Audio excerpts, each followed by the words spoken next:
It happened on a Monday morning, the kind of morning that feels routine, almost predictable, with the city just waking up and the office bathed in soft golden light. The world outside was moving as usual, but inside, everything was about to change. I walked into the office, coffee in hand, ready for another day of meetings, emails, and the usual hustle.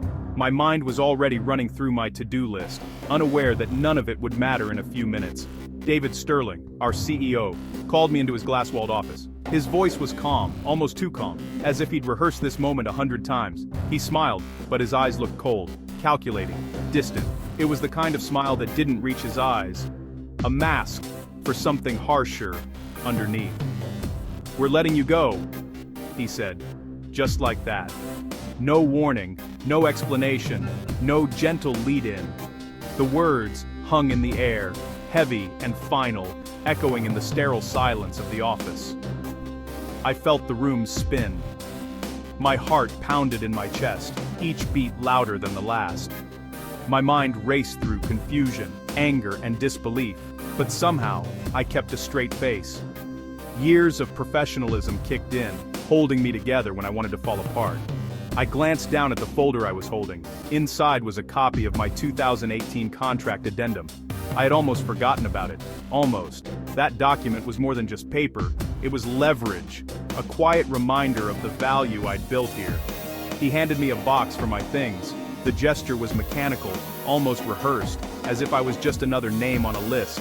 I took it, feeling the weight of everything I'd built reduced to a few personal items. I nodded, standing up slowly.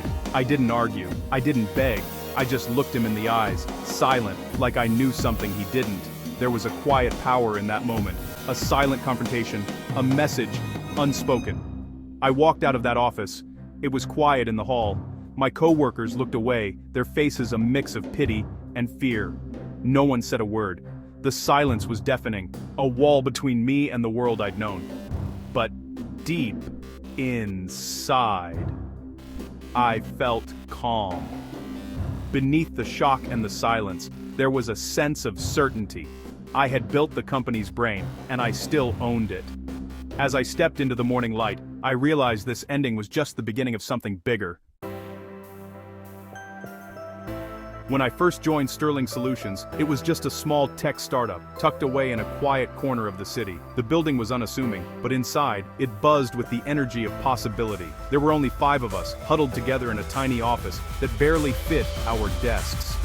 We shared ideas, coffee, and the belief that we could build something meaningful from scratch. I stayed late most nights, long after everyone else had gone home. I fixed bugs, wrote line after line of code, and let my imagination run wild with dreams of what our company could become. Over time, I took on the challenge of building the company's core database from the ground up. It was a massive undertaking, but I poured my heart into every detail, every order, every contact, every sale. It all ran through my code. The entire business depended on the system I created, and I felt a deep sense of responsibility. David Sterling, our founder, would always say, "You're the heart of this place." His words meant a lot to me, especially during those long, lonely nights. He promised me equity, bonuses, and a long future here. I believed him, trusting that my loyalty and hard work would be rewarded in the end. I worked weekends and holidays, often the only one in the office. The glow of my monitor was my only companion as I pushed through deadlines and emergencies. I missed birthdays, family dinners, and countless moments with loved ones. My phone would light up with missed calls and messages, but I always told myself it was worth it. I thought loyalty would pay off. I imagined a future where my sacrifices would be recognized, and I'd finally have the security I craved. But the company grew fast, faster than any of us expected. Suddenly, our small team became a bustling office filled with new faces and new challenges. My database became their secret weapon, the backbone of everything we did. It kept us ahead of the competition and made our systems run like clockwork. Our clients loved how fast and smart our systems were. They praised our reliability and innovation, and our reputation soared. Other companies tried to copy us, but they couldn't. They didn't have the insight, the dedication, or the code that made us unique. The secret was in the code, my code. Every algorithm, every shortcut, every safeguard was something only I truly understood. Despite all the growth and praise, I never really felt safe. The tech world moves fast, and I knew how quickly things could change. In tech, promises can vanish overnight.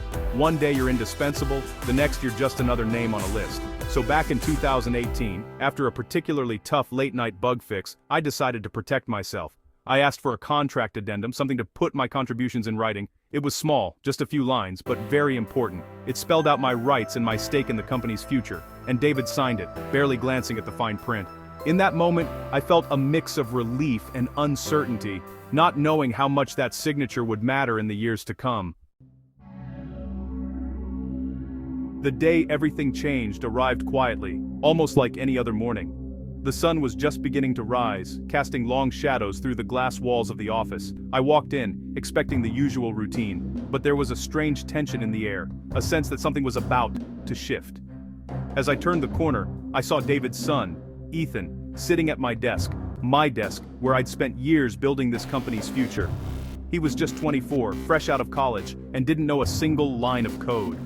He looked out of place, yet somehow completely at ease, as if he belonged there more than I ever did.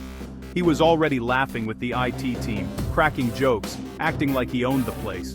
The others seemed unsure, glancing at me, but no one said a word.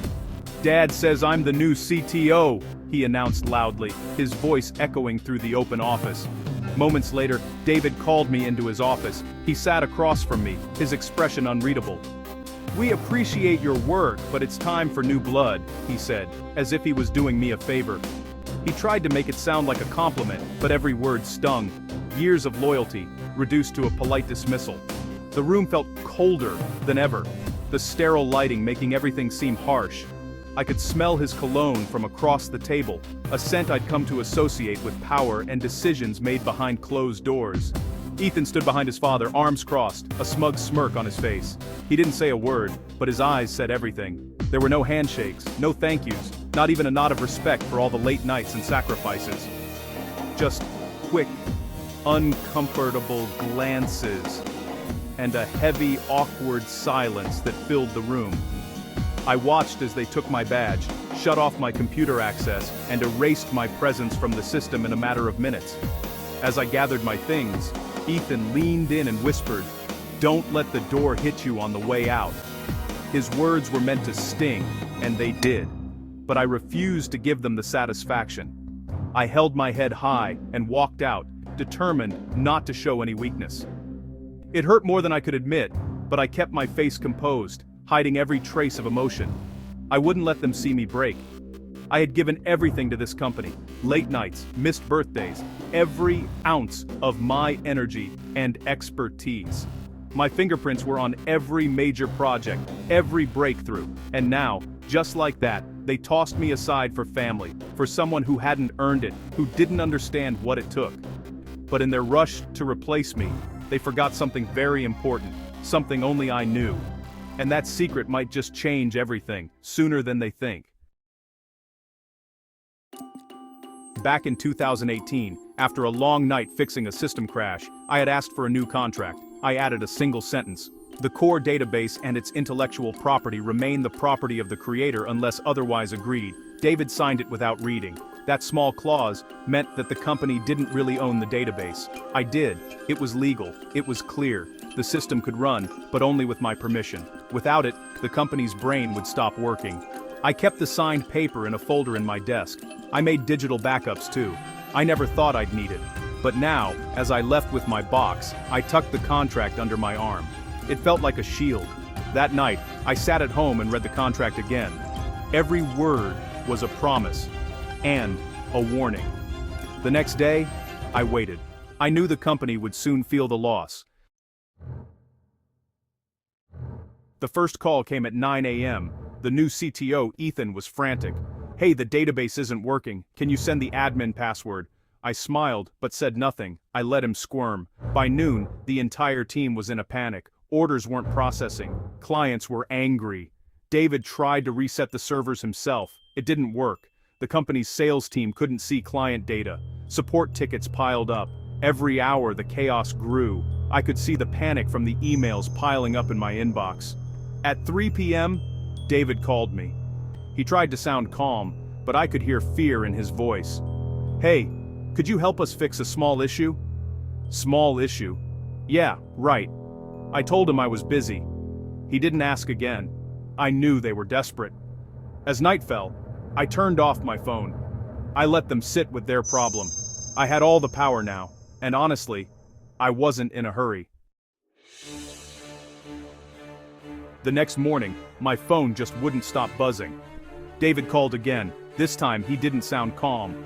"We can't run the business without your system. Clients are leaving. We're losing money every minute."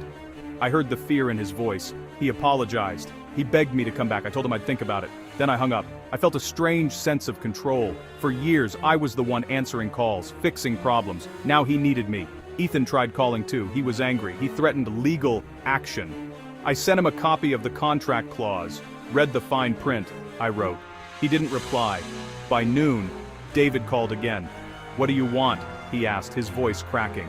I took a deep breath. It was time to make my move. I told David I would come back, but only as a consultant. My fee, $50,000 a month, paid up front. He gasped. I added, "And if you want to buy the database, it's $2.4 million, all cash." Silence followed. At first he tried to argue. "That's too much. We're family here." I almost laughed. Family. Not anymore. I reminded him of the contract. I reminded him the company was losing thousands every hour. David tried to call my bluff, but after another day of chaos, he gave in. He agreed to my terms. I sent him the invoice and waited. The power shift felt good. That night, I slept soundly for the first time in years. I had won, not with anger, but with patience and a smart contract. The money hit my account 2 days later, $2.4 million. I transferred the rights, handed over the admin passwords, and sent a thank you note. My phone buzzed with messages from old coworkers. Some cheered me on. Others just wanted to know how I did it. I didn't brag. I just smiled. The company got back online.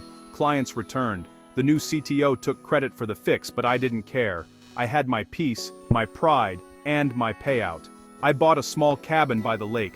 I started my own consulting firm.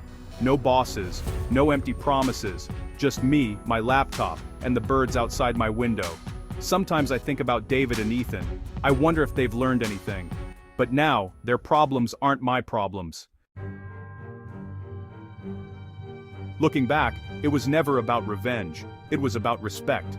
I gave my all to a company that saw me as replaceable, but I knew my worth, and I made sure the contract showed it. Never underestimate the quiet ones. Never ignore the fine print. In business, real power isn't always loud. Sometimes, it's a single line on a page, waiting for its moment. Loyalty should go both ways. If you build something, protect it. If you make promises, keep them. If you fire someone, make sure you know what they're really taking with them. In the end, I walked away with more than money. I walked away with my pride, and that I think is the sweetest revenge of all.